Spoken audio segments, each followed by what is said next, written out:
அதே வேத பகுதியை எடுத்துக்கொண்டு இரண்டாம் பகுதி உங்கள் மத்தியிலே நான் வைக்க விரும்புகிறேன். வேதாகமத்தை திருப்பிக் கொள்வோமா? என்னோடு கூட வேதாகமத்தையும் சிந்தையும் எபிரேயருக்கு எழுதின நிருபம் 12வது அதிகாரம் 26, 27 வசனங்களை நாம் வாசிப்போம். ஆமென். எபிரேயர் 12, 26, 27. எபிரேயர் நிருபத்தை எழுதினவர் யார் என்று சொல்லப்படவில்லை. ஆனால் எபிரேயர் நிருபத்தை எழுதினவர் பவுலாக இருக்கலாம் என்பதற்கு 10 ஆதாரங்கள், உறுதியான ஆதாரங்கள் இருக்கிறது. ஆமென். இதெல்லாம் டிப்ஸ், பிரசங்கம் இல்லை, இடையில டிப்ஸ். எபிரேயரை எழுதுறது யாருன்னே தெரியல. சிலர் அப்பல்லோ எழுதியிருக்கலாம் என்பார்கள், சிலர் பர்னபா எழுதியிருக்கலாம் என்பார்கள். ஆனால் பவுல் தான் எழுதியிருக்க வேண்டும் என்பதற்கு நிறைய ஆதாரங்கள் இருக்கிறது.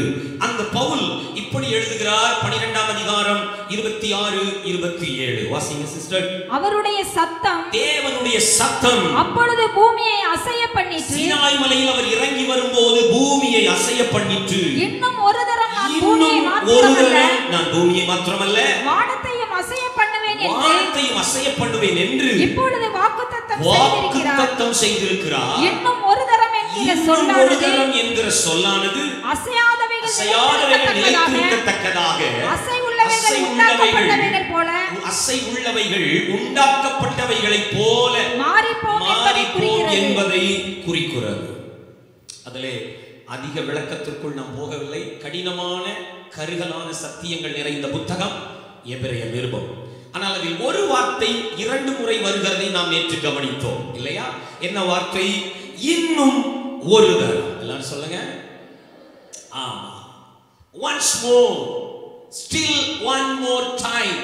இன்னும் ஒரு முறை நான் அசைய பண்ணுவேன் என்று அவர் வாக்குத்தத்தம் செய்திருக்கிறார். ஒரு ஆமென் சொல்லுங்க பார்க்கலாம்.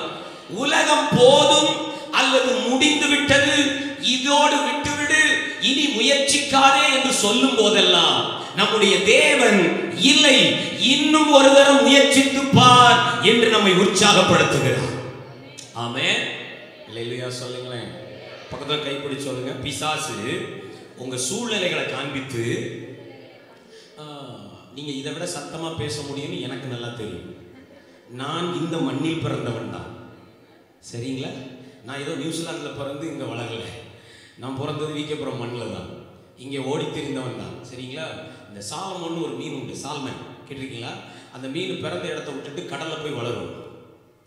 திரும்ப முட்டை விடுறதுக்கு எங்கே வரும் தெரியுமா? எங்கே பிறந்தமோ அங்கேயே வரும். அதனால் இன்னைக்கு சால்மன் மாதிரி பிறந்த, நடந்த, சண்டே ஸ்கூல் படித்த அதே மண்ணுக்கு வந்திருக்கிறேன். அதனால் என்ன நீ ஏமாற்ற முடியாது. பக்கத்தில் கைப்பிடிச்சி சத்தமாக சொல்லுங்க பார்க்கலாம். நம்ம சத்தம் எங்கே வரும்னு எனக்கு தெரியல. கர்த்தருக்கு ஸ்தோத்திரம். அல்லேலூயா சொல்லுவீங்களா? பிசாசு நம்ம சூழ்நிலையை காண்பித்து நிறுத்திவிட சொல்லும் போது தேவனோ தன்னுடைய வார்த்தையை காண்பித்து தொடர சொல்கிறார். ஆமென். பிசாசு எதை காமிச்சு நிக்க சொல்றான்? பத்தியா, இது உருப்படல, இது விளங்கல, அது நடக்கல, இது கிடைக்கல, எதுக்கு விற்று அப்படின்னு சொல்லும் போது தேவன் நம்முடைய கண்களுக்கு முன்பாக அவர் தந்த வாக்குத்தத்தத்தை நிறுத்தி சொல்லுகிறார். இன்னும் ஒரு தரம் முயற்சித்து பார், நிறுத்தப்பட்டவைகள் இனி தொடர போகிறது. ஒரு அல்லேலூயா சொல்லுங்களேன். ஹல்லேலூயா, ஹல்லேலூயா. நம்முடைய தேவன் தொடர செய்கிற தேவன். இன்னும் ஒரு தரம் என்று நமக்கு அவர் இந்த வார்த்தை அனுப்புகிறார். நேற்றைய தினத்திலே நாம் தியானித்தோம். இன்னும் ஒரு தடவை முயற்சி செய். one more try once more. இன்னும் ஒரு தடவை முயற்சி செய். அருமையான போதகர் அறிமுகப்படுத்தும் போதே காரியங்களை சொன்னார்கள். இன்னும் ஒரு தடவை முயற்சிப்பதற்கு முன்பு 3 காரியங்களை மாற்றிக்கொள். நம்பர் 1, உன்னை நீயே தகுதி உள்ளவனாக்கிக் கொண்டு முயற்சி செய். முதல் முறை தோற்று போனதில் 2ஆம் முறை நீ ஜெயிக்க போகிறாய். 2, ஆமா, இன்னும் ஒரு தடவை நீ முயற்சிப்பதற்கு முன்பு என்னோடு நடக்கிற அனுபவத்தோடு முயற்சி செய். என்னோடு நடக்காத போது நீ முயற்சித்து தோற்றிருக்கலாம். என்னோடு நடக்கிறவனாகி முயற்சிப்பாயானால் நீ ஜெயம் பெறுவாய். 3, ஆமென், இன்னும் ஒரு தரம் முயற்சிப்பதற்கு முன்பு என் வார்த்தையில் நம்பிக்கை வைத்துவிட்டு முயற்சி செய். என் வார்த்தை இல்லாத முயற்சி தோற்றிருக்கலாம். என் வார்த்தையின்படி நீ செய்வாயானால் அதே இடத்தில், அதே முயற்சியில் நான் உனக்கு ஜெயத்தை தருவேன். அல்லேலூயா சொல்லுங்களேன். எத்தனை பேர் அப்படி முயற்சிக்க போறீங்க? ஆமென். கர்த்தர் நல்லவர், கர்த்தர் நல்லவர். 2வதாய் இந்த வார்த்தைக்கு நாம் திரும்புவோம். இன்னும் ஒரு தொடுதல். நேற்றைக்கு சொன்னோம், இன்னும் ஒரு முயற்சி. இன்றைக்கு one more touch, இன்னும் ஒரு தொடுதலை தேவன் நமக்கு தர விரும்புகிறார். எல்லாரும் சத்தமா இதை அறிக்கை செய்யுங்க. இன்னும் ஒரு தொடுதலை. இன்னும் சத்தமா உங்களால பேச முடியும், ஆனாலும் ஸ்டோர் பண்ணிக்கோங்க. கடைசியில அபிஷேகத்தில் நிரம்புற வேலை வருது. இன்னைக்கு எல்லாரும் தொண்டையும் சவுண்ட் இல்லாம தான் வீட்டுக்கு போகுதுன்னு நினைக்கிறேன். ஆமா, சரி சொல்லுங்க பார்க்கலாம். இன்னும் ஒரு தடவை தம்முடைய தொடுதலை தருவதற்கு தேவன் விரும்புகிறார். ஒரு அல்லேலூயா. இந்த வருடத்தின் கடைசி கூடுகையில தேவன் இன்னும் ஒரு தடவை உங்களை தொட விரும்புகிறார். ஆமென். He want to give you another touch. இரண்டாம் முறை நம்மை தொடுவதற்கு தேவன் பிரியமாய் இருக்கிறார். விளங்கணும் ஒரு ஆமென்.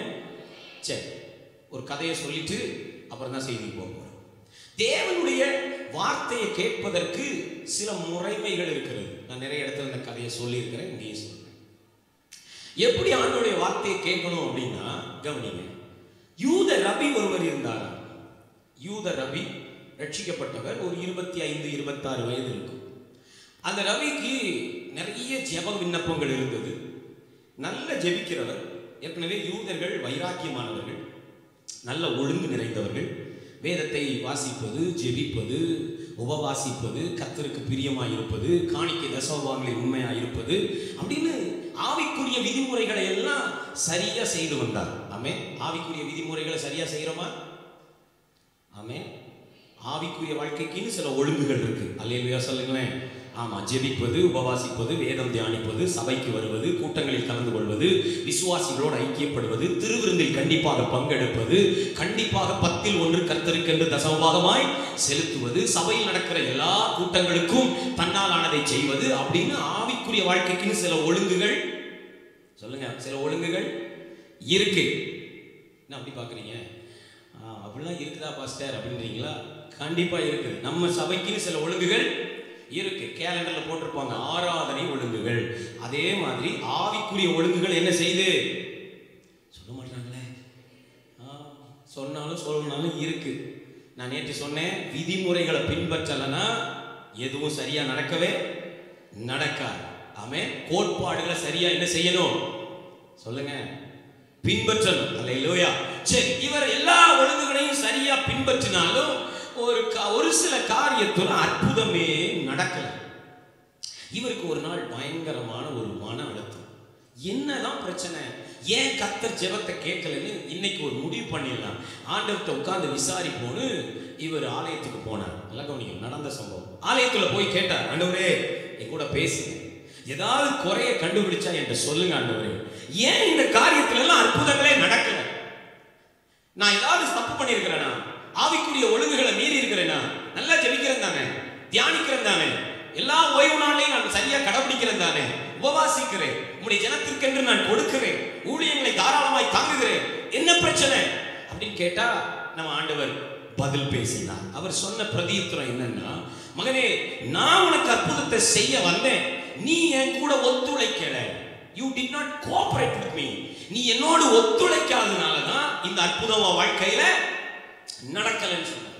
இப்போ இந்த ரவிக்கு ஒரு கேள்வி, என்ன ஒத்துழைக்கல ஆண்டவரே, நீங்க சுட்டி காட்டினா அதை சரி பண்றேன். கவனிங்க, ஆண்டவர் அவரிடத்தில் 3 காரியங்களை கேட்டார். ஒன்று, நீ ஆராதனைக்கு சபைக்கு போகும்போது, ஆலயத்திற்கு போகும்போது நீ ஜெபித்த ஜெபத்திற்கு ஏற்ற பாடல்கள் பாடப்பட்டதா?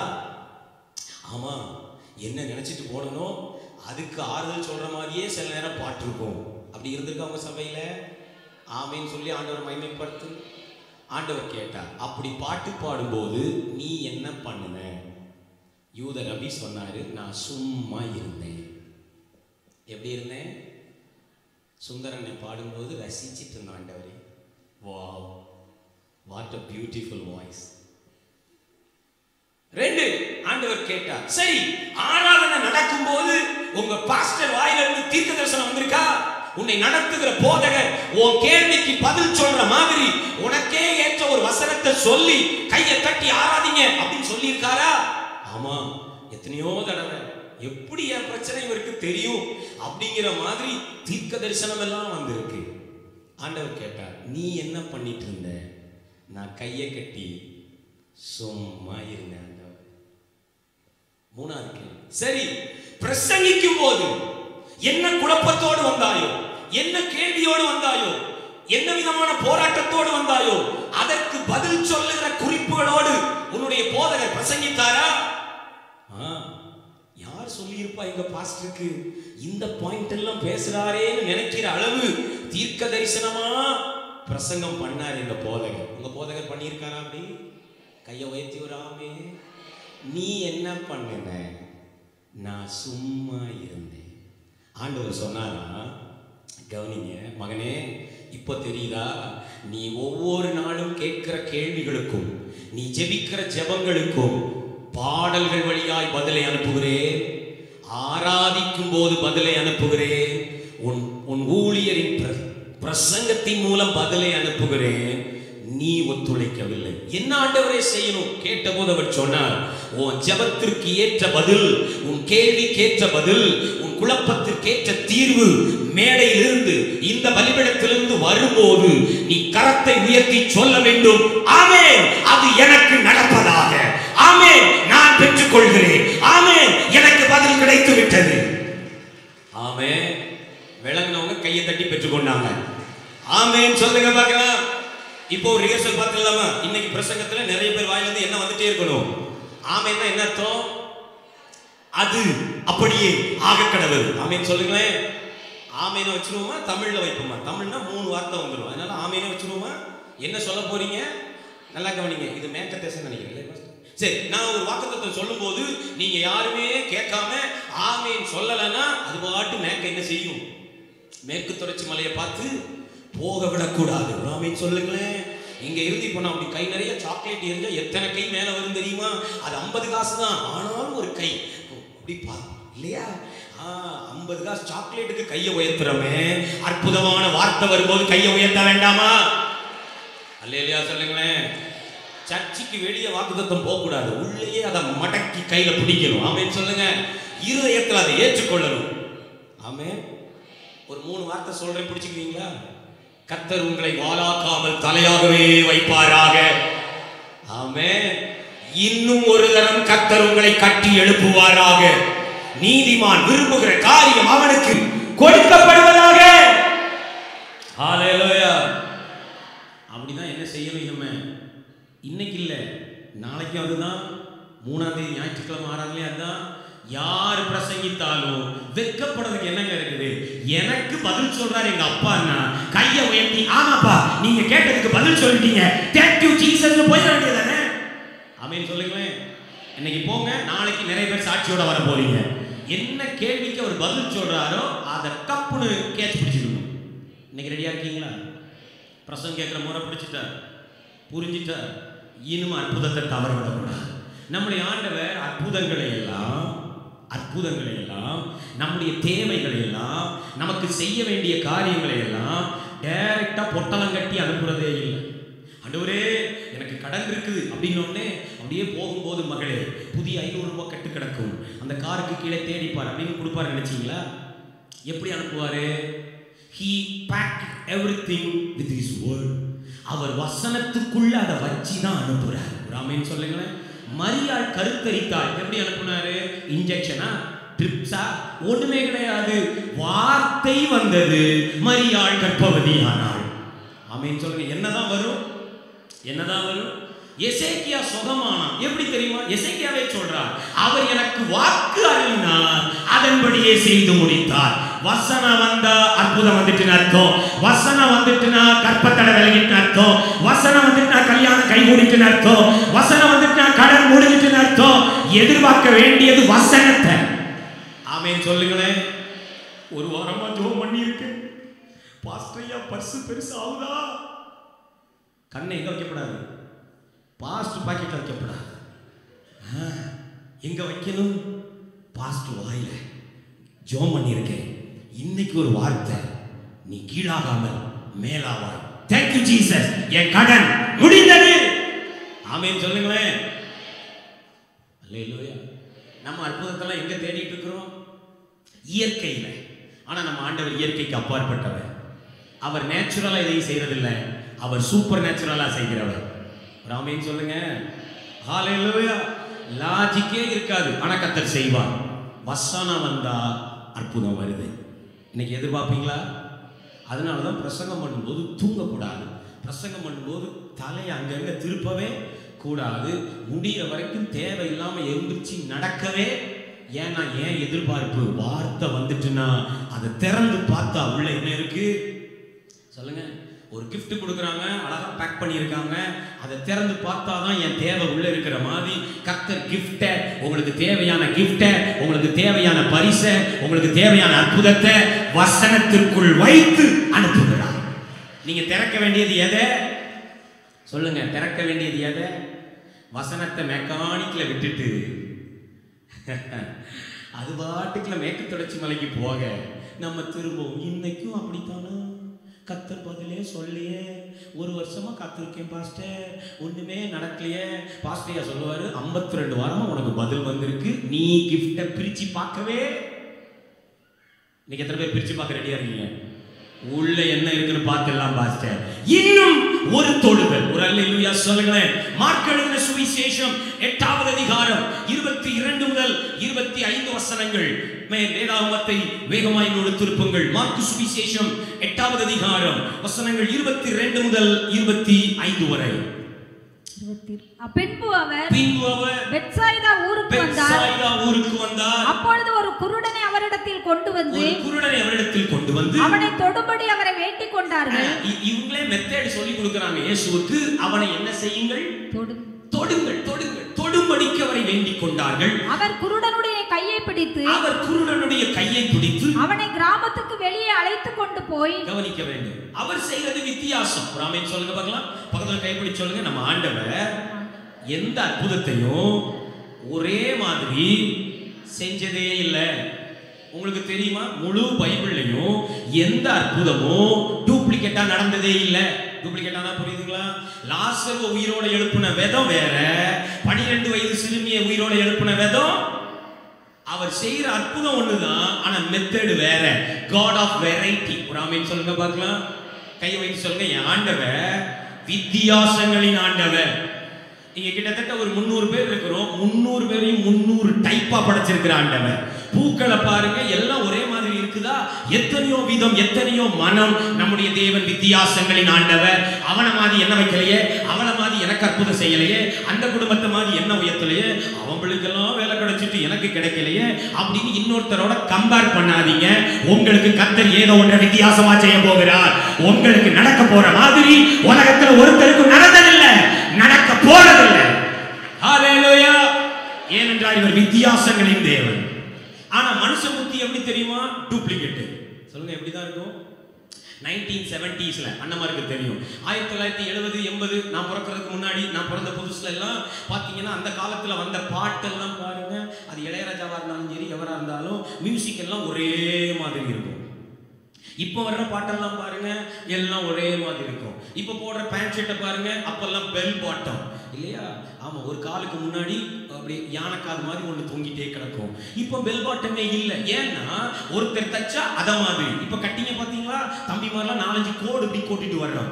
ஆமா, சிலர் பின்னாடி பேர் எழுதிக்கிறான், என்னெல்லாமோ பண்றான். அதை பார்த்துட்டு போய் அவனே சொல்றான். கவனிங்க, அன்னைக்கு சலூன் கடையில் ஒரு 7 வயசு 8 வயசு இருக்கும். அந்த பையன் வந்து சொல்றான், அண்ணே கோடு போடுங்க. அவர் சொல்றாரு, டேய் நேரம் இல்லடா, உனக்கு கோடு போடுறதுக்கு 3/4 மணி நேரம் ஆகும்டா, அதுக்குள்ள நான் ஒரு சேவிங் முடிச்சிருவேன். இல்லனே, நான் எவ்வளவு நேரம்னாலும் இருக்கேன். அந்த பையனுக்கு பண்ணீங்கல்ல அத மாதிரி 4 கோடு. அல்லேலூயா. மனுஷன் டூப்ளிகேட். ஆனா ஆண்டவர் எப்படி தெரியுமா? ஒருத்தருக்கு ஒருத்தர் அற்புதத்தை கூட வித்தியாசமா செய்கிறாங்க. ஆமென் சொல்லுங்களேன். இவங்க எங்கேயோ பார்த்துட்டு வந்து சொல்றாங்க, ஒரு குருடனை கூட்டு வந்து அந்த பருதி மேய்வை தொட்டு சுகமாக்கின மாதிரி இவனையும் சொல்லுங்க தொட்டு சுகமாக்குங்க. ஏசு என்ன பண்ணா தெரியுமா? அப்படியெல்லாம் பண்ண முடியாதப்பா, நான் வித்தியாசங்களின் தேவன். ஒரு அற்புதத்தை இன்னொரு அற்புதம் மாதிரி செய்யறதே விளங்கவராமே. இன்னைக்கு யாரோ ஒருத்தர் கர்த்தர் பதில் சொல்லிட்டு இருக்கிறார். ஏன் எனக்கு நடக்கல? உங்களுக்கு வித்தியாசமா நடக்க போகுது. ஏன் எனக்கு கிடைக்கல? உங்களுக்கு வித்தியாசமா கிடைக்க போகுது. ஏன் எனக்கு இப்படி எல்லாம் நடக்குது? உங்களுக்கு ஏதோ ஒண்ணு மகிமையா மேன்மையா கர்த்தர் செய்ய போகிறார். ஹalleluya. இவனை கூட்டிட்டு போனார். என்ன பண்ணாரு பாருங்க, உடனே குருட கையை பிடிச்சு எங்க கூட்டி போறாரு சொல்லுங்க? கிராமத்துக்கு வெளியே. இங்க 2 விஷயத்தை கவனிக்கணும். ஒன்று, ஒரு குருடனை ஒரு கண் தெரியாதவரை கிராமத்துக்கு வெளியே அழைச்சிட்டு போறது ரிஸ்க், அப்படிதானா? ஆமா, அவரை நடக்க வைக்கிறது கஷ்டம். 2, அந்த குருடனுடைய விசுவாசத்தை பாத்தீங்களா? எங்க கூட்டு போறாரு அவன் கேள்வியே கேட்கல. இவனுக்கு தெரியல எங்க போறோம்னு. ஆனா ஒண்ணு தெரியும், என் கரத்தை பிடித்திருக்கிறவர் கை பிடித்தால் ஒன்று நடக்கணும் தெரியும். அதனால அவன் பாட்டுல போறான். எப்பா கேட்க மாட்டியா அவர்கிட்ட எங்க போறாருன்னு? எங்க போனா என்ன, இவர் கைப்பட்டா ஒரு அற்புதம் நடக்கும். எங்கனாலும் கூட்டு போட்டுமே. ஒரு ஆமேன் சொல்லுங்களேன். எத்தனை பேர் இன்னைக்கு அந்த விசுவாசத்துக்குள்ள வர்றீங்க? ஆமே. பக்கத்துல பார்த்து சொல்லுங்க, எங்க போனாலும் பரவாயில்ல, கை பிடிச்சிருக்கிறவ நல்லதே செய்கிறவ. ஆமே. இந்த 1ஆம் தேதி டிவியை போட்டுக்கிட்டு 2:30 மணிக்கு 5:30 மணிக்கு இப்பவே அண்ணாமாரெல்லாம் அறிவிப்பு கொடுக்குறாங்க, வாக்குத்தத்த பெருவிழா. போன வருஷம் நீங்க சொன்ன வாக்குத்தத்தம்லாம் எப்படி நடந்துச்சுன்னு எங்களுக்கு நல்லா தெரியும். அதனால டிவியை போட்டு இந்த வருஷம் என்ன நடக்கும் அப்படின்னு உட்கார்ந்துருக்காங்க. கண்டிப்பா சொல்லட்டுமா, நமக்கு எல்லாமே நன்மையாத்தான் நடக்கும். கர்த்தர் நல்லவராய் இருக்கிறவரை எனக்கு தீமை நடக்காது. ஆமென் சொல்ல மாட்டாங்களே. ஹல்லேலூயா. அவர் நேற்றும் இன்றும் என்றும் தேவன் நல்லவராகவே, சுத்த இருதயம் உள்ளவர்களுக்கு தேவன் நல்லவராகவே. அடுத்த வருஷம் ஃபுல்லா புது கொரோனாவா, 12 மாசம் லாக்டவுனா, ஒரு பயமும் இல்ல. எங்க அப்பா எங்களுக்கு கண்டிப்பா போஜனம் தருவார், ஏன் அவர் நல்லவராகவே. ஆமென். இது எப்படி இருக்கும், அது எப்படி இருக்கும், என்னெல்லாம் நடக்கும், என்ன நடந்தா என்ன, எனக்கு எதுவும் நடக்காது, என் தகப்பன் என் கையை பிடித்திருக்கிறார். இவன் எப்படி போறான் பாத்தீங்களா? நம்பிக்கையோட போயிட்டே இருக்கிறான். ஆமா, மத்தவங்கள மாதிரி கேள்வி கேட்கல. எங்க போகணும்? நம்ம பிள்ளைங்களே எவ்வளவு கேள்வி கேட்பீங்களா? டேய் வாடா போலாம், எங்க, எப்போ திரும்பி வரலாம்? அல்லேலூயா. எங்க அக்கா பையன் ஒருத்தர் இருக்கிறான். அவனை ஊழியத்துக்கு போகும்போது, விசிட்டிங் போகும்போது கூப்பிட்டீங்கன்னா ஒரு கேள்வி கேட்பான். ஆமா, உட்கார்ந்து ஜெபமா நின்றுட்டே ஜெபமா அப்படின்னா புரியுதுங்களா? உட்கார்ந்து ஜெபம்னா 1.5 மணி நேரம் போகக்கூடாது, நின்றுட்டு ஜெபம்னா 10 நிமிஷம் விசிட்டிங், அப்படின்னா வீடு வீடா போகலாம். இப்படித்தான் நிறைய பேர் கேட்கறது. ஆனா இந்த குருடை என்ன கேட்கல. ஆமென் சொல்லுங்களேன். சரி, கூட்டிட்டு போய் என்ன பண்றாரு பாருங்க. அவன் கண்களில் உமிழ்ந்து என்ன செஞ்சாரா? இவங்க ஜெபம் பண்ணது என்ன? தொடும்படி. Touch me lord. அவர் டச் மீலாம் கிடையாது, ஸ்பிட், துப்புறார். அவன் கண்களில் உமிழ்ந்து அவன் மேல் கைகளை வைத்து எதையாகிலும் காண்கிறாயா? முதல் தொடுதல் நன்றாய் கவனியுங்கள். முதல் தொடுதல். அவன் கண்களின் மீது துப்பி அவன் மீது கைகளை வைத்து அவனை பார்க்க சொல்லுகிறார். என்ன கேட்கிறார்? எதையாகிலும் காண்கிறாயா என்று கேட்டார். அவன் ஏறிட்டு பார்த்து நடக்கிற மனுஷரை மரங்களைப் போல காண்கிறேன் என்றான். ஐயா, உன் பார்வை சரியில்லைன்னா உனக்கு ஒரு 2வது தொடுதல் தேவை. முதல் தொடுதல்ல கண்ணு திறக்குது, ஆனா யார மாதிரியே பார்க்கறானா? நடக்கிற மனுஷங்களை யாரா பார்க்கறார் ஐயா? மரங்களா பார்க்கிறார். ஆண்டவர் விடல. 25ஆம் வசனம். பின்பு இயேசு மறுபடியும் அவன் கண்களின் மேல் கைகளை வைத்து 2வது தொடுதல்.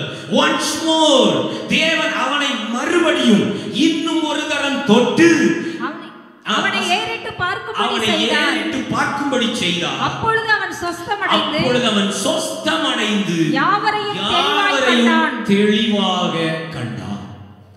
நம்பர் 1 முதல் குறிப்பு. எதற்காக முதல் 2வது தொடுதல்? உங்கள் தரிசனம் தெளிவாகும்படி ஒரு தொடுதலை கர்த்தர் தர விரும்புகிறார். ஒரு அல்லேலூயா சொல்லுங்க பார்க்கலாம்.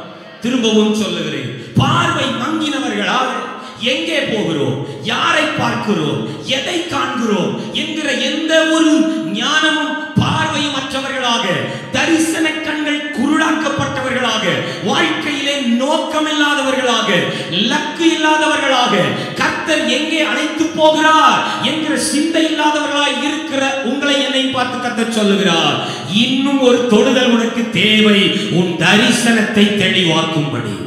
ஒரு அல்லேலூயா சொல்லுங்க பார்க்கலாம். அல்லேலூயா. முதல் தொடுதலில் மாத்திரம் தெளிவடைந்திருப்பீர்களானால் உங்க பார்வை மங்கியே இருக்கும். யாரை பார்த்தாலும் சந்தேக கண்ணு, யாரை பார்த்தாலும் வெறுப்பான பார்வை. கவனியுங்கள், ஒன்றை நீங்கள் தெரிந்து கொள்ள வேண்டும். இன்னைக்கு கொஞ்சம் விளக்கமாய் சொல்லுகிறேன். பார்வை வேற, தரிசனம் வேற. திரும்ப சொல்லுங்க. பார்வை என்பது கண்களில் இருந்து வருவது, தரிசனம் என்பது இருதயத்தில் இருந்து வருவது. ஒரு அல்லேலூயா. பக்கத்துல கைப்பிடிச்சு சொல்லுங்க, உங்க பார்வைக்கும் பின்னாடி நிறைய காரியங்கள் இருக்கிறது. இன்னொரு தடவை சொல்லுங்க, உங்க கண்களுக்கும் பின்னாடி நிறைய காரியம் இருக்கிறது. அப்படின்னா இப்படி சொல்லட்டுமா பிரதர், இந்த 30ஆம் தேதி காலையிலிருந்து சாயங்காலம் வரை என்னெல்லாம் உங்க வாழ்க்கையில நடந்ததோ, எதையெல்லாம் மண்டையில இப்படி நடக்குது, இது எப்படி ஆகுமோ அப்படின்றீங்களோ, அதையும் தாண்டி கடந்து ஏதோ ஒரு மேன்மை உங்களுக்காக வைக்கப்பட்டிருக்கிறது.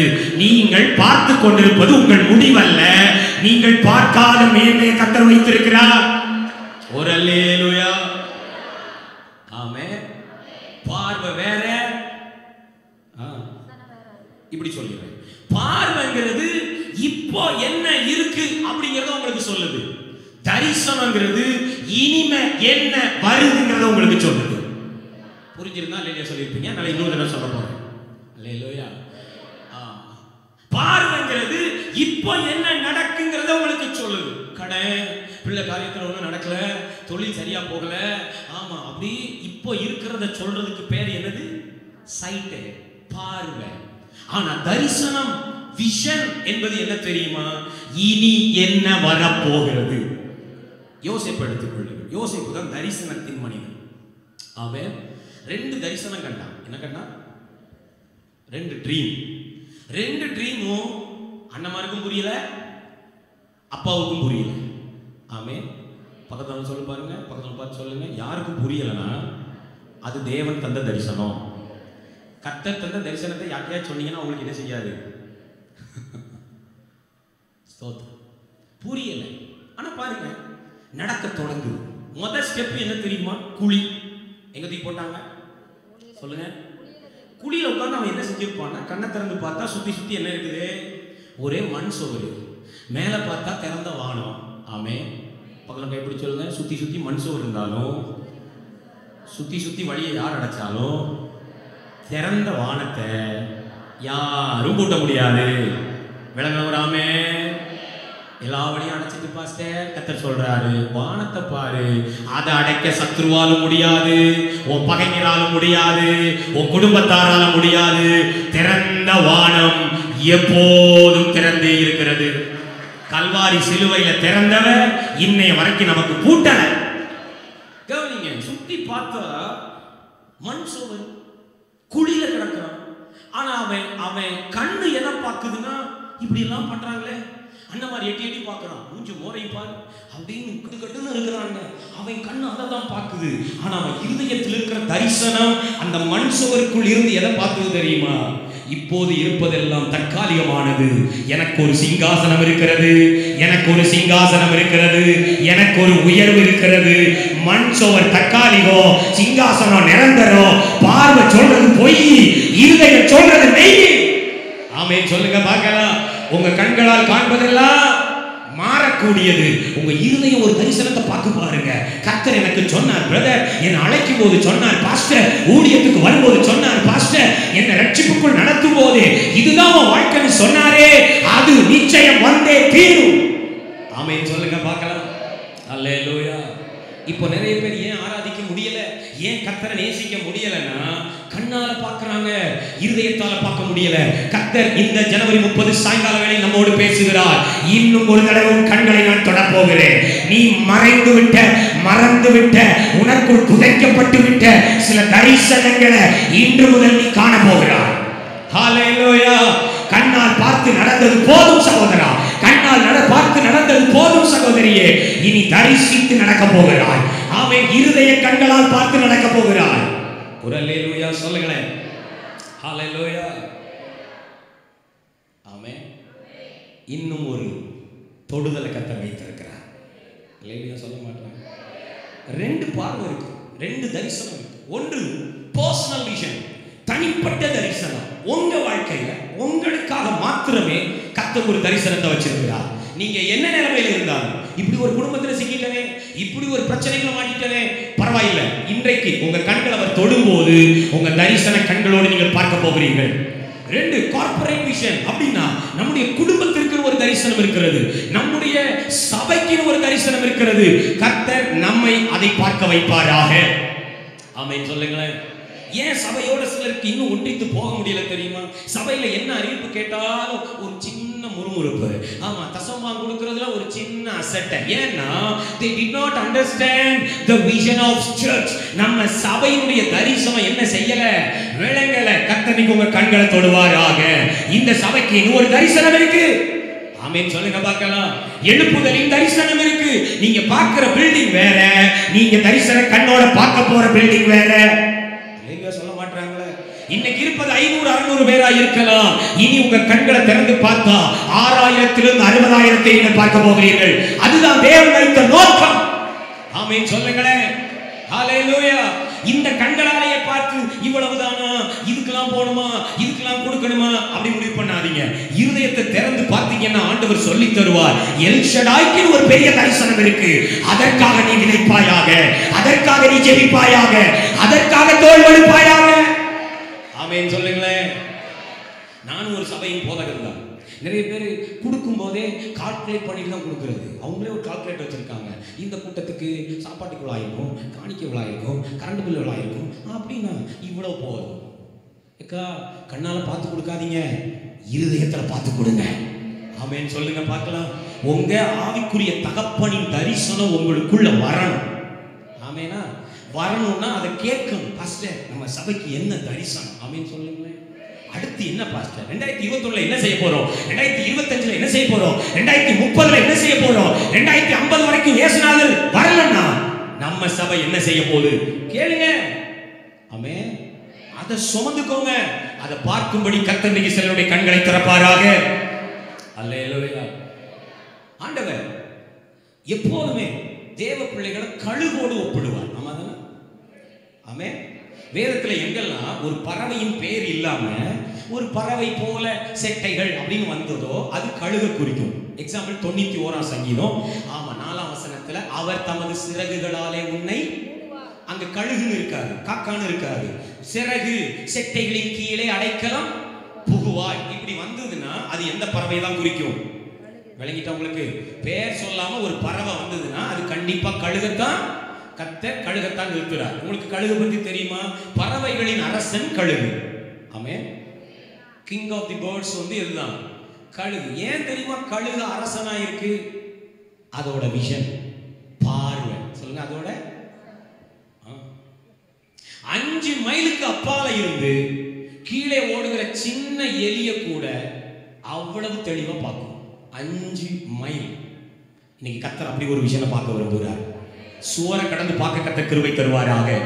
இருளுக்குள்ளும் நுழைந்து பார்க்க கிருபை தருவாராக. வீசுற புயல் காற்றிலையும் நுழைந்து பார்க்கிற கண்களை கர்த்தர் உங்களுக்கு தருவாராக.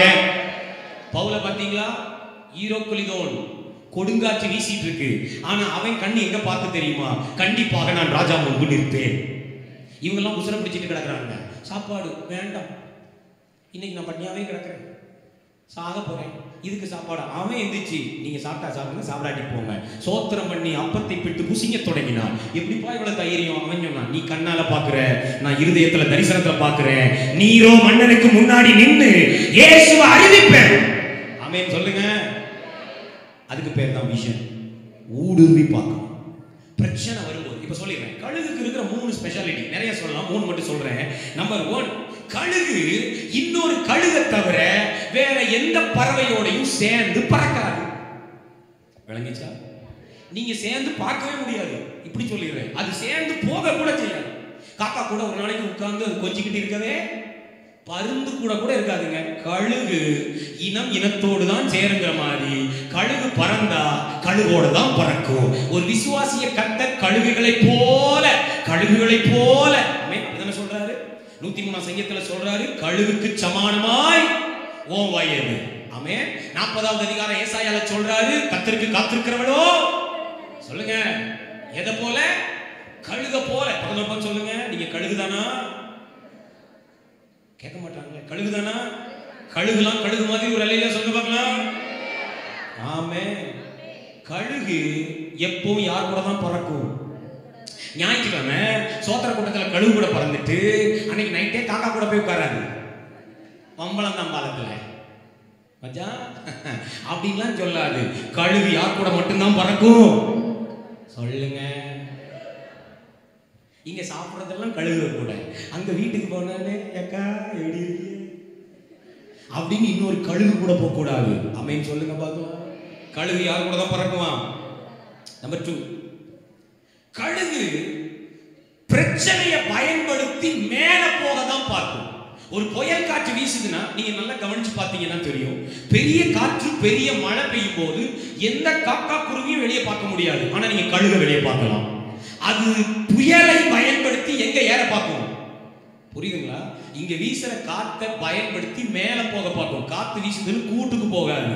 ஒரு தேவ பிள்ளையை கர்த்தர் என் கழுகோட ஒப்பிடுறாருன்னா அவன் பிரச்சனையை பயன்படுத்தி மேல போவானே இல்லாம பிரச்சனையை கண்டு கீழே போக மாட்டான். ஆமென் சொல்லுங்களேன். அந்த பிரச்சனையை பயன்படுத்தி எங்க போயிடுவான்? ஆமென் சொல்லுங்க. 3, கழுகு எப்போதுமே தனியா பறக்கிறத விரும்பும். It's using is electricity. அது தன்னுடைய உடலில் இருக்கிற ஒரு மின்சாரத்தை பயன்படுத்திக் கொள்ளும். நீங்க எங்கேயுமே புறாவை பாருங்க கூட்டமா இருக்கும், காக்கா பாருங்க கூட்டமா இருக்கும், குருவியை பாருங்க கூட்டமா இருக்கும். ஆனா கழுகு ஒரு நாளும் கூட்டமா பறக்காது, அது கூட்டமா மேயாது, அது தனித்து இருக்கும். ஆமென் சொல்லுங்க. பாஸ்டர், நாங்க ஐக்கியப்படுறதே எப்போதாவது தான், எங்களை தனித்தனியா போக சொல்றீங்களா அப்படின்னு நான் சொல்லலை. கவனிங்க, நிறைய பேருக்கு கூட்டமா ஜெபிக்கிறதுனா ஒரு இன்ட்ரெஸ்ட். கூடி ஜெபம் பண்ணுமா, கூடி ஜெபம் பண்ணுமா. ஏன்னா அக்காக்கு தனி ஜெபம் என்ன செய்யாது, தனியா பறக்க முடியாது, தூக்கம் வருது பாஸ்டர், அதனால கூடி ஜெபம் பண்ணுமா. ஓசை கூட்டம்னா ஓடி வந்துருவாங்க, எக்கா தனி ஜெபம் ஜெபமே பண்ண முடியல பாஸ்டர். நிறைய பேர் ஒரு டாக்டிஸ் வச்சிருக்காங்க. வீடு விசிட்டிங் போய் பாஸ்டையா ஜெபம்லாம் எப்படி போகுதுன்னு கேட்கறதுக்கு முன்னாடி, பாஸ்டையா நானே சொல்லணும்னு நினைச்சேன், எனக்கு இப்போ ஒரு வாரமா ஜெபமே. நான் அந்த அக்காவை பார்த்து ஒரு கேள்வி கேட்கிறேன், ஏன் அக்கா ஜெபமே பண்ண முடியலையே, என்னைக்காவது சமையலே பண்ண முடியும்னு சொல்லியிருக்கியா? ஜெபம் பண்ண உட்காந்தா தூக்கமா வருது பாஸ்டர், என்னைக்காவது துணி துவைக்க உட்காந்து தூங்கி விழுந்திருக்கியா டப்பால? இல்ல, அது நடக்குது. சமையல் ஒழுங்கா நடக்கு. அப்பளம் பொரிக்கும் போது சட்டிலேயே கையை விட்டோம் பாஸ்டர், அப்படி ஒரு தூக்கம் அப்படின்னு ஜெபக்குறி கொடுத்திருக்கீடா? இல்லையே. எவ்வளவு கவனமா இருக்கும், ஆனா என்ன செய்யும் போது தூக்கம்? அக்கா கழுகா இல்லைன்னு அர்த்தம். காக்கா கூட்டம் போடலான்னு பார்க்காத, நீ கழுகுகளை போல பறக்க அழைக்கப்படுகிறாய். அதிகாலம் 5 மணிக்கு அலாரம் வச்சு எந்திரிச்சு கழுக போல உன்னதத்துல பறந்துட்டு இறங்கினா அந்த நாள் முழுவதும் புதிய பலம், நீ பறவைகளின் ராஜாவாயிருப்பாய். ஆமென் சொல்லுங்க பாருங்க.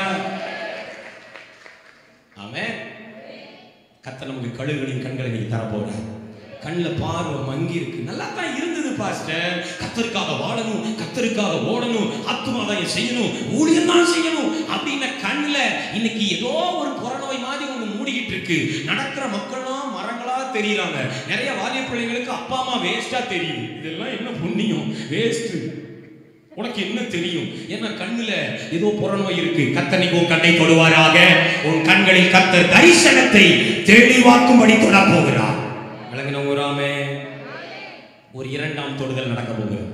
கையை வைத்து சொல்லுங்க, ஒரு 2ஆம் தொடுதல் நடக்க போகிறது. நான் வேகமாய் சொல்லட்டும். அடுத்து 2ஆவதாக எதற்காக 2ஆம் தொடுதல்? எசேக்கியேல் தீர்க்கதரிசியின் புஸ்தகம் 37வது அதிகாரம் 1 முதல் சில வசனங்களை குறித்துக் கொள்ளுங்கள். 7, 8, 9 வசனங்களை மாத்திரம் வாசித்து தியானிப்போம். தெரிந்த சம்பவம், பலமுறை பிரசங்கிக்கப்பட்டிருக்கிற வேத பகுதிதான். ஆமென். உலர்ந்த எலும்புகள் இல்லையா? எனக்கு கட்டளையிட்டபடியே நான் தீர்க்க தரிசனம் உரைத்தேன். நான் தீர்க்க தரிசனம் உரைக்கையில் ஒரு இரைச்சல் உண்டாயிற்று. இதோ அசை உண்டாகி ஒவ்வொரு எலும்பும் தன் எலும்போடை சேர்ந்து கொண்டது. நான் பார்த்து கொண்டிருக்கையில் இதோ அவைகள் மேல் நரம்புகளும் மாம்சமும் உண்டாயிற்று. மேற்புறம் எங்கும் தோலினால் மூடப்பட்டது. ஆனாலும் அவைகளில் ஆவி இல்லாதிருந்தது. ஆண்டவர் என்னை கவனியுங்கள். உலர்ந்த எலும்புகள் நிறைந்த பள்ளத்தாக்குக்கு எசேக்கியேல் தீர்க்கதரிசியை கொண்டு போகிறார். அவர் கேட்கிறார், மனுபுத்திரனே, இந்த எலும்புகள் உயிர் அடையுமா? ஒரு சரண்டர் ஆகிறாரு. ஆண்டவரே, அது யாருக்கு தெரியும்? உமக்கே தெரியும். நல்ல பதில் இல்ல, தப்பிக்கிறதுக்கான பதில். உமக்கே தெரியும். ஆண்டவர் சொன்னார், மனுபுத்திரனே, நீ தீர்க்க தரிசனம் உரைப்பாயானால் நான் இந்த எலும்புகளுக்குள் ஆவியை பிரவேசிக்க பண்ணுவேன். 5ஆம் வசனம் சேர்ந்து வாசிப்போமா? 37:5. சாரி சிஸ்டர், சேர்ந்து வாசிப்போமா? shall we go 1 2 3 4 and go.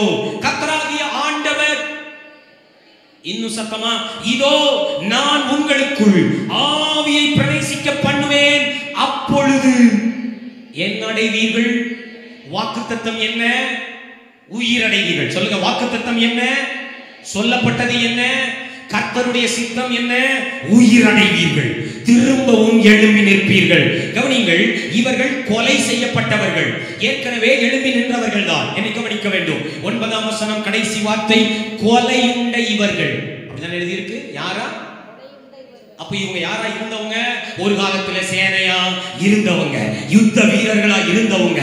ஆமா, ஜெபம்னா அப்படித்தான் அசைக்கிறவங்க. அப்படி எழும்பி நின்ற இந்த கூட்டம் ஏதோ ஒரு சூழ்நிலையினால, குடும்ப பாரத்தினால, குடும்பத்துல ஏற்பட்ட ஒரு பிரச்சனையினால, ஆமென், யாரோ ஒருவருடைய துரோகத்தினால, யாரோ ஒருவருடைய எதிர்ப்புனால, பிசாசினுடைய சதியினால, நஷ்டத்தினால, ஒரே ஒரு மரணத்தினால, ஒரு நிந்தையான அவமானமான பேச்சினால கொலையுண்டு கிடக்கிறார்கள். இன்னைக்கு வந்திருக்கிற தேவ பிள்ளையே, கர்த்தருக்காக பிரகாசித்துக் கொண்டிருந்த நீ ஏதோ ஒரு சூழ்நிலையினால் கொலையுண்டப்பட்டிருக்கிறேன், வெட்டப்பட்டிருக்கிறேன். அப்பெல்லாம் அப்படி ஜோம் பண்ணுவேன் பாஸ்டர், அப்படி சொல்ற ஒரு கதை எல்லாத்தையும் இருக்குமே. அப்பெல்லாம் நாங்க ஜோம் பண்ணுனா இப்ப எங்க போச்சு? ஆண்டவர் மாறிட்டாரா? இல்லையே, ஆவியானவர் எழுப்புதல் அடைச்சிட்டாரா? நிறைய பேர் அப்படிதான் பாக்குறாங்க. கர்த்தரை வாட்டர்மேன் மாதிரி. வாட்டர்மேன் தெரியுமா? நம்ம ஊர்ல 4 மணிக்கு தண்ணி விட்டுட்டு 5:50 அங்க போய் நிற்பாரு, 6 மணிக்கு அப்படியே அடைச்சிடுவாரு. கர்த்தர் அப்படி எழுப்புதல் அடைச்சி திறக்கிற வேலை பார்க்கிறாரா? ஆவி மலைய சோத்திர கூட்டத்துல தான் ஊத்துவேன் அப்படின்றாரா? தேவன் திறந்த வானம் இன்னும் திறந்ததாகவே இருக்கிறது. எழுப்புதல் ஏற்கனவே நம்ம உள்ளத்துல பத்தி எரிஞ்சுக்கிட்டு தான் இருக்குது. வந்த ஆவியானவர் இன்னும் உலகத்தை விட்டு போகவே இல்ல. ஆனா பிரச்சனை எங்க? நாம் அந்த சூழ்நிலைக்குள் சிக்கிக் கொண்டோம். ஆனால் தேவன் சொல்றாரு, முதல் தொடுதல் ஆவியை கொடுக்கவில்லை, 2ஆம் தொடுதல் உனக்கு தேவை. பாருங்க, ஆண்டவர் சொன்னது என்ன? ஆவியை தருவேன், உயிரடைவீர்கள். எல்லாரும் வார்த்தை சொல்லுங்க. ஆவியை பிரவேசிக்க பண்ணும்போது, என் பின்னாடி சொல்லுங்க, ஆவியை பிரவேசிக்க பண்ணும்போது உயிரடைவீர்கள். அப்போஸ்தலர் 1:8. போன ஞாயிற்றுக்கிழமை உங்க சபையில பிரசங்கம் அதுதான் இல்லையா? பாஸ்டர் லைவ் பார்த்திருக்காரு. பரிசுத்த ஆவி உங்களிடத்தில் வரும்போது பலமடைவீர்கள். இதுதான் வாக்குத்தத்தம். ஆமெனா? அல்லேலூயா சொல்லுங்க. ஆனா நடந்தது என்ன? 8ஆம் வசனம் கவனிக்கணும். 8ஆம் வசனம், எலும்புகள் சேர்ந்து கொண்டது, நரம்புகள் வந்துவிட்டது, மாம்சம் உண்டாயிற்று, தோலும் மூடிவிட்டது, ஆனாலும் அவைகளில் என்ன இல்லையா? சொல்லுங்க. ரட்சிப்பு கிடைச்சிட்டு பாஸ்டர், ஞானஸ்நானம் எடுத்தாச்சு பாஸ்டர், பரிசுத்தாவி 2 அந்நிய பாஷை, 20 வருஷமா ஒரே பாஷை பேசிட்டு இருக்கேன் பாஸ்டர், ஜெபம் பரவாயில்லை பாஸ்டர். அல்லேலூயா. எலும்பு சேர்ந்துட்டு, நரம்பு உண்டாயிற்று, சரீரம் எல்லாம் வந்தாச்சு, தோல் மூடிட்டு, ஆனா இன்னும் டெட் பாடி. முன்பு இருந்தது போல இல்லை, ஆனால் இன்னும் தேவ சித்தம் செய்யவில்லை. பாவத்தில் வாழ்ந்த வாழ்க்கையிலிருந்து வெளியே வந்து விட்டேன், வெட்டப்பட்டிருந்த வாழ்க்கையிலிருந்து வெளியே வந்து விட்டேன்.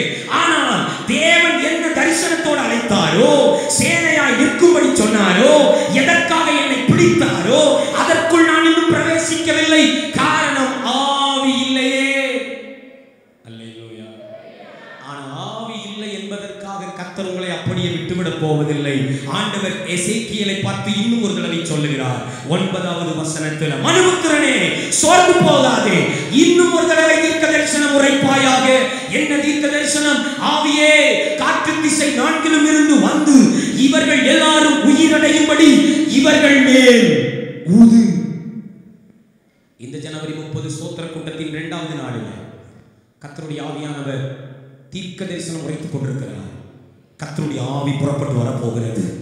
உயிரடையும்படி அவர் ஊத போகிறார். 2ஆம் தொடுதல் பரிசுத்த ஆவியின் பலத்தை உண்டாக்க போகிறது. முதல் தொடுதல் ரட்சிப்பை உண்டாக்கி இருக்கலாம், முதல் தொடுதல் மனம் திரும்புதலை உண்டாக்கி இருக்கலாம், முதல் தொடுதல் ஐக்கியத்தை ஏற்படுத்தி இருக்கலாம், நல்ல சபையில கொண்டு வந்து தேவன் விட்டிருக்கலாம். ஆனா கர்த்தர் சொல்லுகிறார், you need the second touch, one more touch. இன்னும் ஒரு தொடுதல் உனக்கு தேவை. எதற்காக?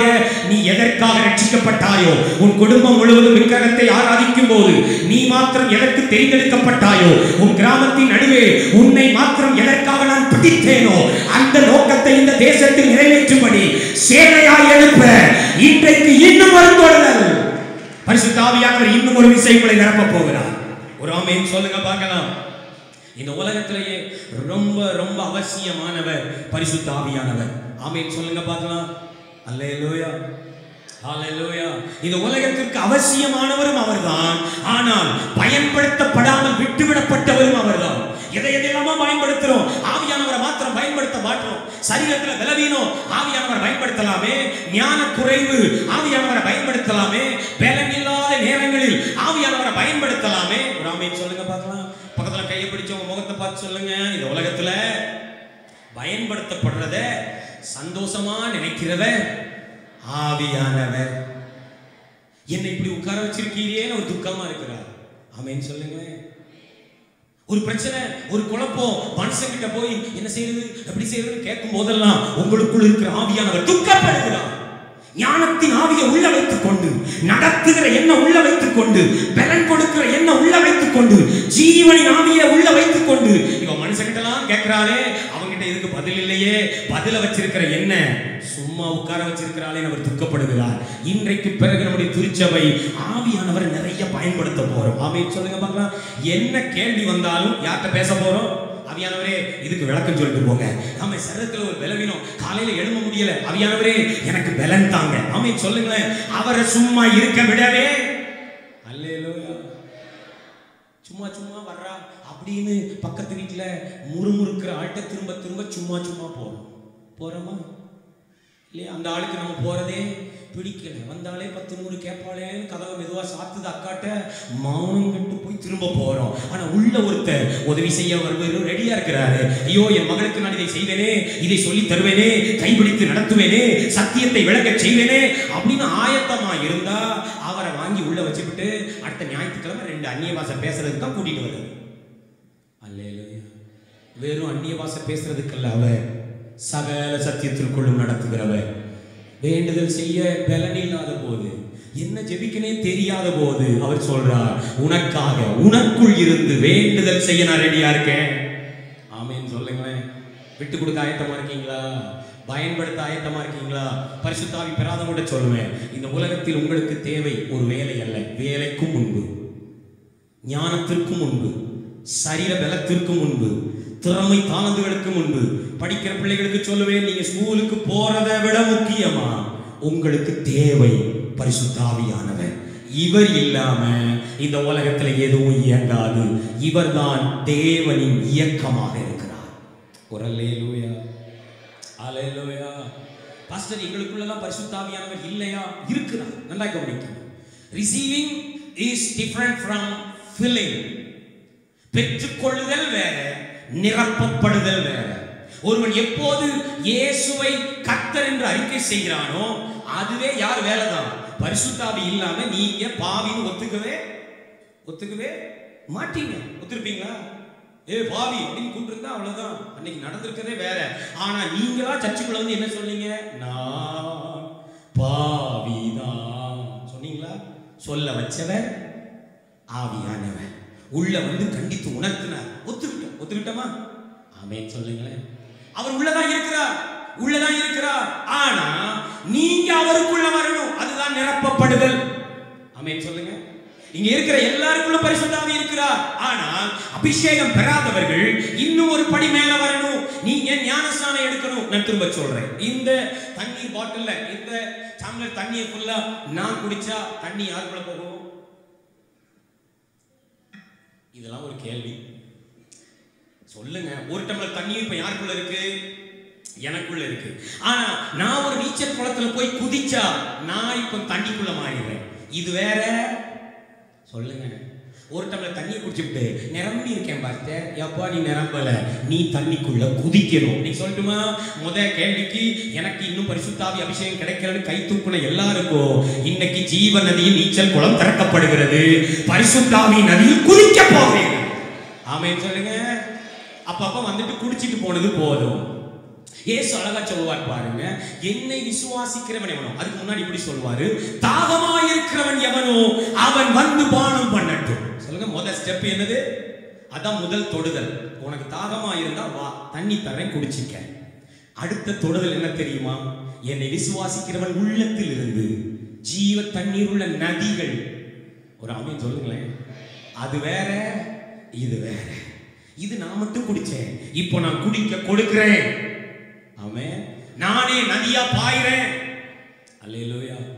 பேப்டிசோ பேப்டிசோ, நீங்கள் பரிசுத்த ஆவியினால் ஞானஸ்நானம் பெறுவீர்கள். அது வாக்குத்தத்தம். இயேசு சொன்னார். ஆமா, யோவான் ஸ்நானகன் அதுக்கு முன்னாடியே சொன்னார், எனக்கு பின் வருகிறவர் என்னிலும் பெரியவராய் இருக்கிறார், அவர் உங்களுக்கு பரிசுத்த ஆவியினாலும் அக்கினியினாலும் ஞானஸ்நானம் கொடுப்பார். சொல்லுங்க, என்ன கொடுப்பார்? ஞானஸ்நானத்துக்கு கிரீக் வேர்டு பேப்டிசோ. அதுதான் பேப்டிசம். பேப்டிசோனா ரெண்டு அர்த்தம். ஒன்று சப்மெர்ஜிங், மூழ்க வைக்கப்படுதல். Number 2 soaking. சோக்கிங்னா தெரியுமா? உங்க வீட்ல வாஷிங் மிஷின் இருந்தா அதுல ஒரு பாயிண்ட், ஒரு ஒரு ஒரு பட்டன் அப்படி இருக்கும். சோக்கிங்.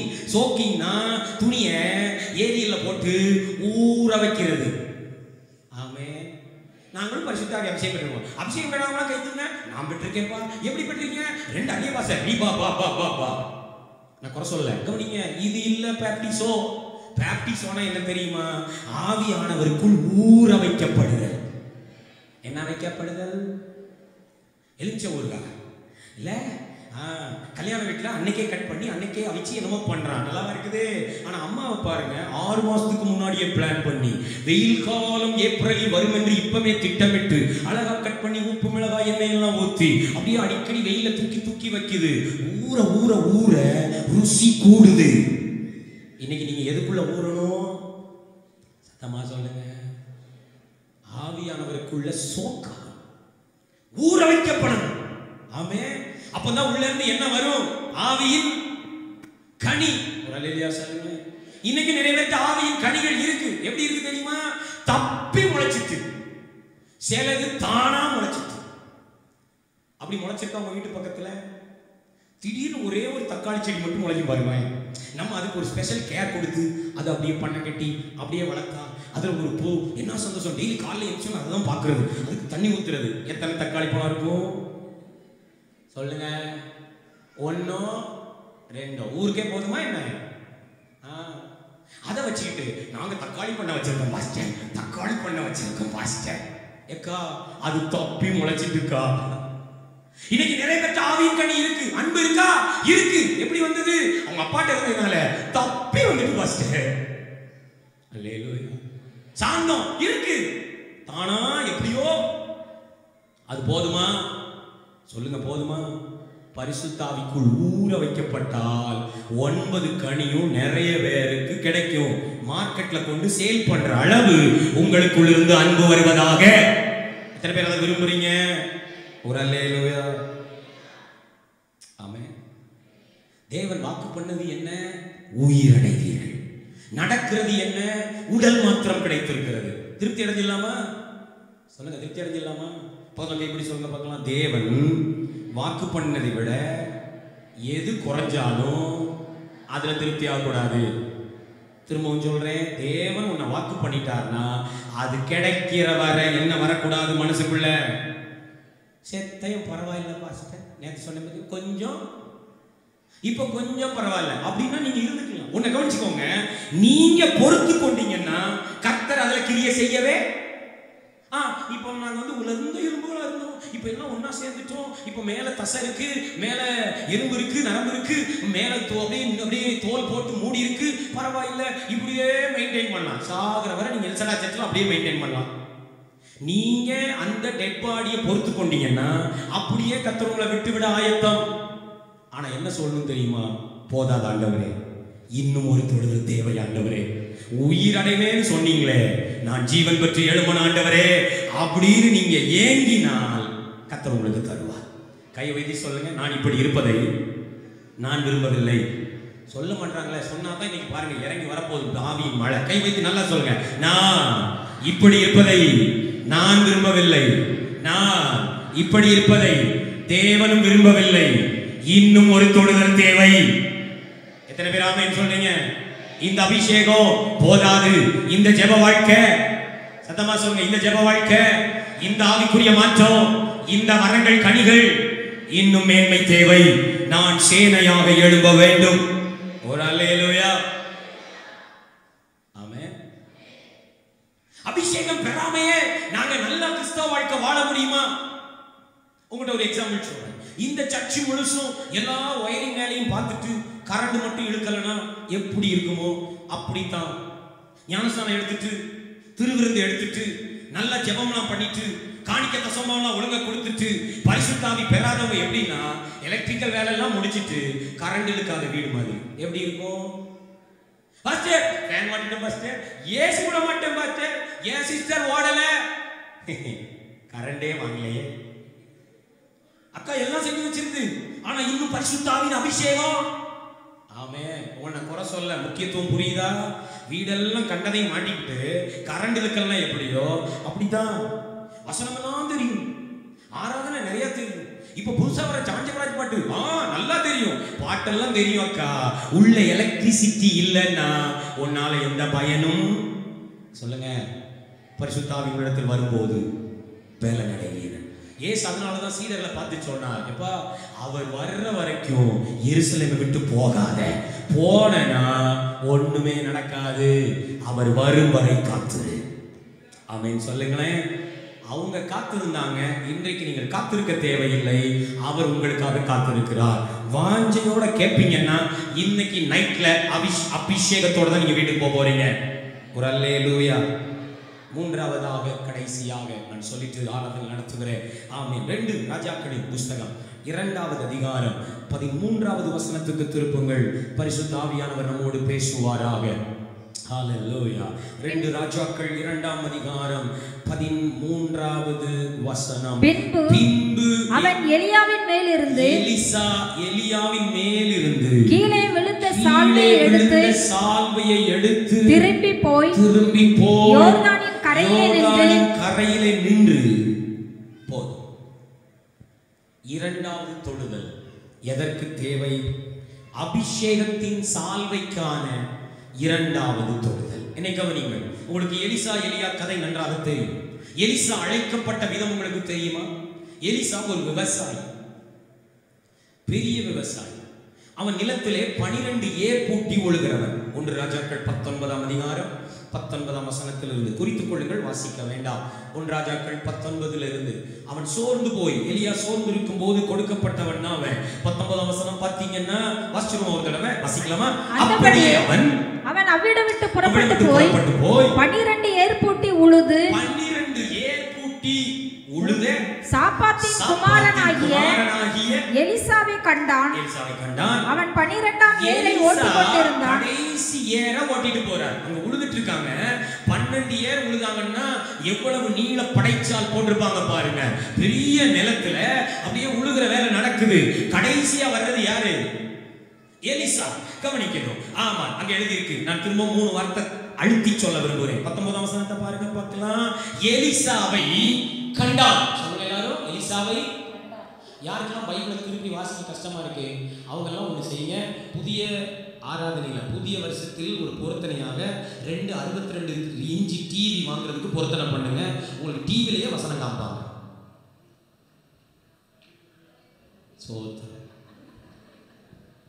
சத்தமே வர மாட்டேங்குது.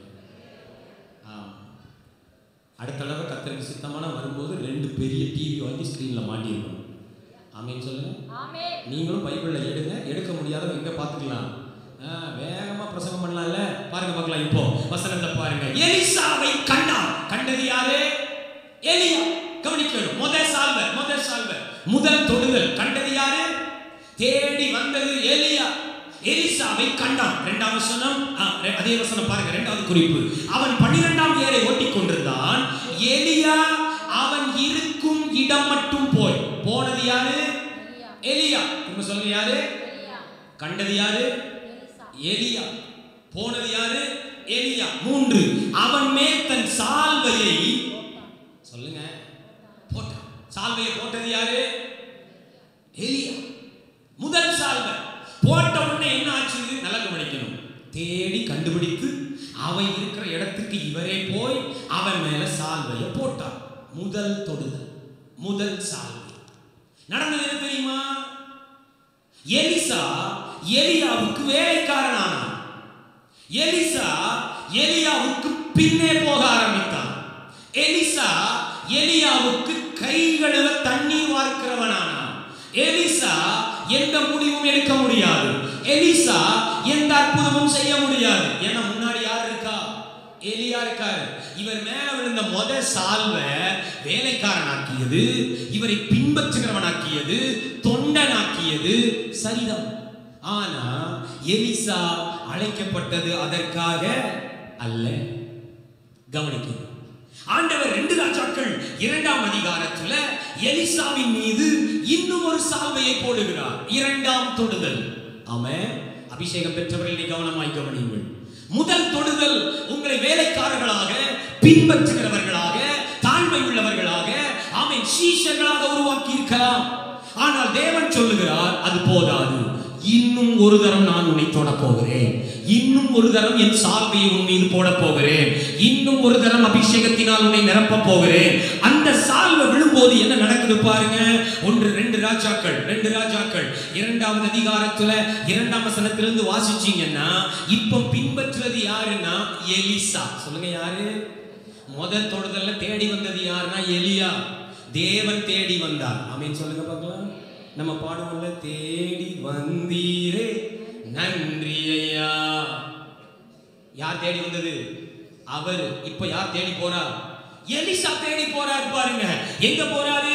நான் எரிகோவுக்கு போகிறேன், நான் பெத்தேலுக்கு போகிறேன், கில்காலுக்கு போகிறேன். அவன் சொல்றான், நான் உம்மை விடுகிறது இல்லை. ஏன்னா எனக்கு தேவை 2ஆம் தொடுதல். ஒரு ஆமென் சொல்லுங்களேன். முதல் தொடுதல்ல திருப்தியாகி வந்திருக்கிற அபிஷேகம் பெற்ற அன்பு திருச்சபையே, கர்த்தர் உங்களை பார்த்து சொல்லுகிறார், போதாது, இன்னும் ஒரு தொடுதல் தேவை. செகண்ட் டைம் ஒரு சால்வோ மேல விழணும். அதுக்கு நீ தேடணும். ஆமென் சொல்லுங்க. முதல் தொடுதல்ல அவர் தேடினாரு. 2ஆம் தொடுதலுக்கு யார் தேடணும்? நான் உம்மை விடுகிறதா இல்லை. அப்படி தேடுனீங்கன்னா இன்னைக்கு அந்த அபிஷேகத்தை பெற்றுக்கொள்வீங்க. ஆமென் சொல்லுங்களேன். கவனிங்க. அவர் தேடினார். 10ஆம் வசனத்துல இப்ப கேட்கிறார். 9:10 எலியா அவரை பார்த்து கேட்கிறார், நான் உனக்கு என்ன செய்ய வேண்டும்? என்ன கேட்கிறாரு பாத்தீங்களா? உம்மிடத்தில் உள்ள ஆவியின் வரம் எனக்கு இரட்டிப்பாய் கிடைப்பதா. ஆமென். கண்ணு எங்க இருக்கு தெரியுமா? சால்வையில. என்னை அழைத்த இந்த சால்வை இன்னும் ஒரு தடவை எனக்கு கிடைத்தால் நலமாயிருக்குமே. ஆமென் சொல்லுங்க. எலியாட்டவன் என்ன கேட்கலாம்? என்ன தலைவனை அறிவிச்சுட்டு போங்க. எலியா கையில 5 தீர்க்க தரிசன பள்ளிக்கூடங்கள் இருந்தது. அப்போவே பைபிள் காலேஜ், தீர்க்க தரிசன பள்ளிகள் இருந்தது. அந்த பைபிள் காலேஜுக்கெல்லாம் என்ன பிரின்சிபலா மாத்திட்டு போங்கன்னு சொல்லியிருக்கலாம். எனக்கு ஒரு கல்யாணத்தை பண்ணி வச்சுட்டு போங்கன்னு சொல்லியிருக்கலாம். ஆமே. ஆனா இவன் கண்ணு எங்க இருக்குது? எலியா கேட்கிறான், என்ன வேணும் கேளு. இவன் கண்ணு அவர் தோளில் இருக்கிற சால்வையில் இருக்கிறது. இந்த சால்வை இரட்டிப்பு வரமா எனக்கு தேவை. நான் ஏதோ ஒன்றை சாதிக்க விரும்புகிறேன். இந்த தேசத்தில் ஏதோ ஒன்றை நடப்பிக்க விரும்புகிறேன். என் முற்பிதாக்கள் நடப்பித்ததை விட 2 மடங்கு நடப்பிக்க விரும்புகிறேன். ஆமென் சொல்லுங்களேன். இங்க இருக்கிற வாலிப பிள்ளைகளுக்கு நான் ஒரு காரியத்தை சொல்லட்டும். உங்கள் ஆவிக்குரிய தகப்பன் நடப்பித்ததை காட்டிலும் இரட்டிப்பாய் நீங்கள் நடப்பிப்பதற்கு கர்த்தர் உங்களை அபிஷேகிக்க விரும்புகிறார். அதுதான் ஒரு தலைவனின் ஏக்கம். ஒரு ஆமென் சொல்லுங்களேன். இயேசு இந்த உலகத்தை விட்டு போறதுக்கு முன்னாடி சீடர்களை பார்த்து சொன்னார், நான் போவது உங்களுக்கு நலமாயிருக்கும். நான் போவேனேயாயில் நீங்கள் என்னை விட பெரிய காரியங்களை செய்வீர்கள். உங்க ஆவிக்குரிய தகப்பனின் உள்ள துடிப்பு என்ன தெரியுமா?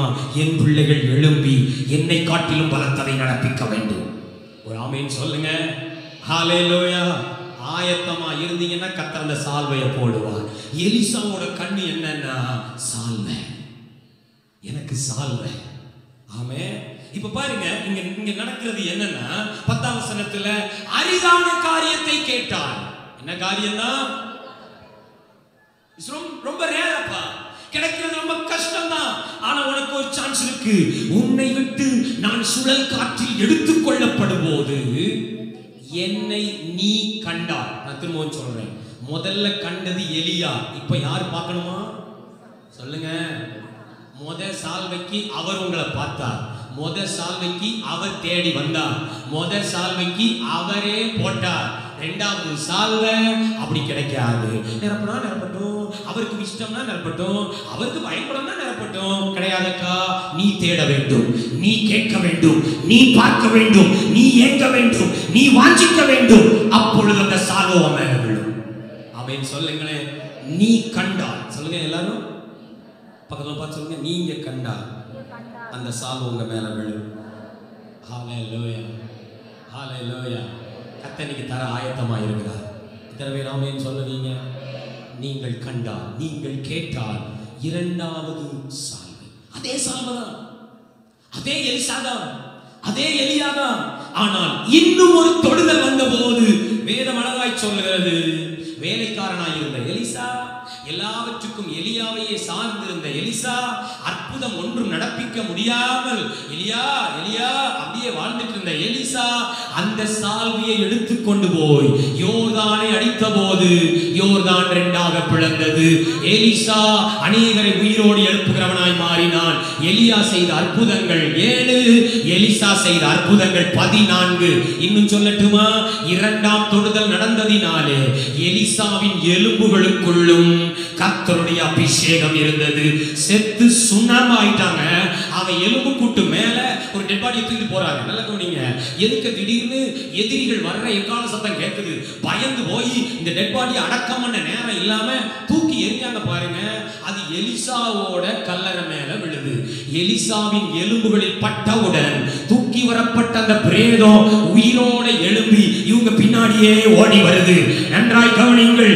இந்த இரண்டாம் தொடுதல் வந்துவிட்டுமானால் நீங்கள் மரித்த பிறகு உங்கள் நகம் முதற்கொண்டு அபிஷேகத்தினால் நிரம்ப தொடங்கும். ஹல்லேலூயா, ஹல்லேலூயா.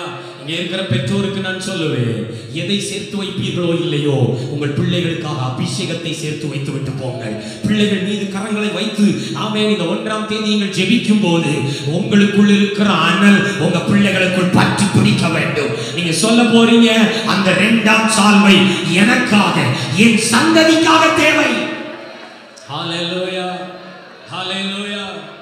பணம் சேர்க்காம இருக்கலாம் பிரதர், பொம்பளை பிள்ளைக்காக நகை சேர்க்காம இருக்கலாம், ஒருவேளை ஒரு வீட்டை கட்டாம இருக்கலாம், படிப்பை வாங்கி கொடுக்க முடியாம இருக்கலாம்.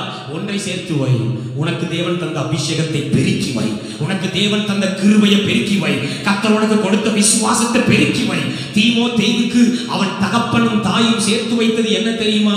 பவுல் கண்டுபிடிச்சு சொல்றாரு, தீமோத்தேயுவே உன் விசுவாசத்தை நான் பார்க்கிறேன், ரொம்ப பெரிய விசுவாசம்.